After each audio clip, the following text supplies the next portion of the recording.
ভাই, এই লম্বা জ্যাম পার করে আমি কোথায় গেছি জানেন? ফুচকা খাইতে লাভ রোডে টি স্পটে।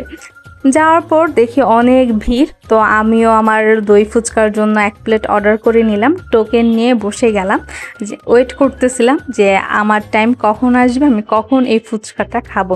কারণ এত ভিডিও দেখছি, এটা নাকি গুলশানে ছিল, গুলশান থেকে নাকি মিরপুর 2-এ আসছে, তো প্রচুর ভিডিও দেখছি। তো দেখে তো ভাই আমারও খাইতে হবে, তাই আমি চলে গেছি দই ফুচকা খাইতে।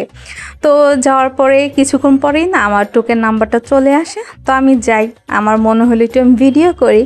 তো এই দই ফুচকা যেটা আমি দেখলাম, 8 পিস ফুচকা থাকে আর উপরে প্রচুর টক দই দেয়। তো টক দই দেওয়ার পরে না ইচ্ছে মতন চাট মশলা দিচ্ছে, তার উপরে আবার চানাচুর দিচ্ছে। চানাচুরের পরে না ওই যে থাকে না তেঁতুলের চাটনি, তো তেঁতুলের চাটনিটাও দিচ্ছে, আর উপরে ধনেপাতার একটা চাটনি। এই রেডি হয়ে গেল, আমার প্লেটটাও রেডি হয়ে গেছে।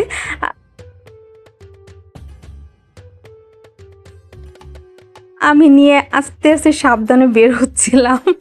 আর ফুচকাটা না অনেক ঠান্ডা ছিল, ঠান্ডা, একটু টক, তারপরে এই চানাচুরের জুটি একটু মচমচে কড়মড় করতেছিল। আমার কাছে অনেক মজা লাগছে, আমি বসার আগেই খেয়ে নিয়েছিলাম, খুব মজা ছিল।